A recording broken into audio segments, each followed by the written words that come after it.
BlackBerry was the creator of the world's first widely adopted premium smartphone brand in many ways. Welcome back to our channel Front Seat Finance. This video explains the rise and fall of BlackBerry.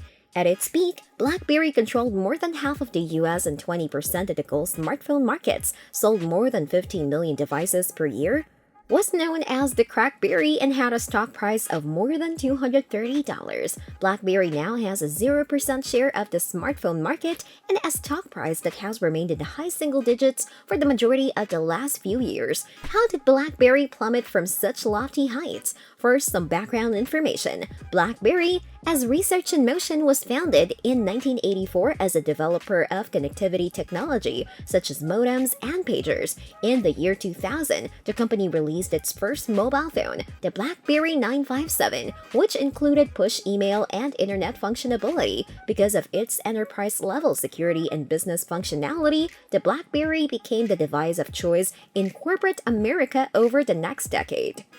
Even after the competitive entry of the iPhone in 2007 and Google's Android OS in 2008, BlackBerry was far from doomed. In fact, BlackBerry continued to dominate the smartphone market until 2010, when it held more than 40% of the domestic market and nearly 20% of the global market. However, a combination of slow market reactions, focusing on the wrong end market, misinterpreting the smartphone's value proposition, and poor execution ultimately sealed BlackBerry's fate. Market reaction to competition is low. BlackBerry executives initially dismissed Apple's touchscreen iPhone, arguing that users preferred their physical keyboard. When the iPhone sold well, BlackBerry rushed out a touchscreen device, BlackBerry Storm, which frequently failed to function properly and received negative feedback. Subsequent devices reintroduced the keyboard in a touchscreen keyboard combo setup, which temporarily stemmed the tide but proved misguided as the market continued to shift toward larger screen real estate.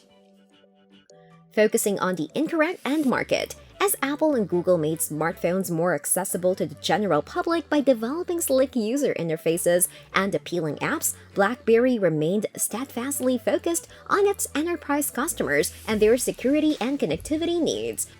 This was the classic innovator's quandary at work. BlackBerry catered to its most important customers, who generated the majority of its revenue and profits, while ignoring the end market that would eventually become the most important. When businesses implemented bring-your-own-device policies, it was no surprise that employees began replacing BlackBerries with personal iPhones or Android phones in large numbers.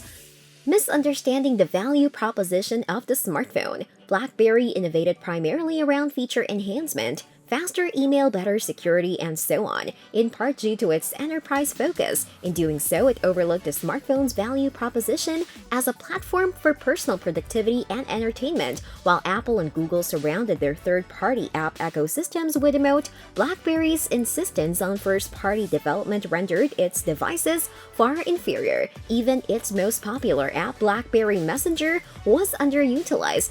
By requiring BBM to be installed only on BlackBerry devices, rather than building a larger user base across platforms, BlackBerry passed up an opportunity that third-party messaging apps like WhatsApp eventually exploited: improper execution.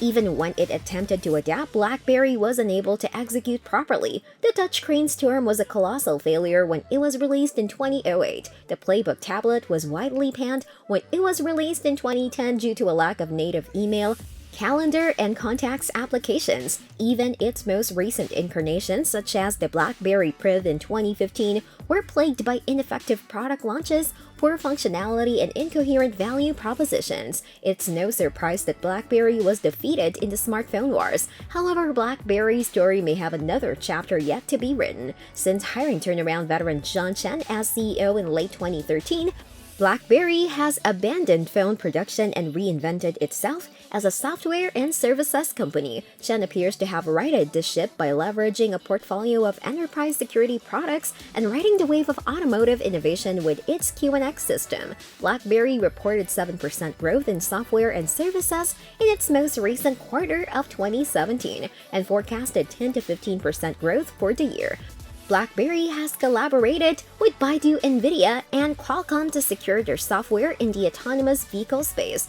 Investors have rewarded the company with its stock price currently hovering around $13 per share, a level not seen since mid-2013. Though the situation appears to be better than it has been in a long time, only time will tell if BlackBerry will rise again. And with that being said, it's time to end our video. What are your views about BlackBerry's downfall? Let us know in the comments. Like this video and subscribe to the channel for more amazing videos like this. We'll see you in the next video.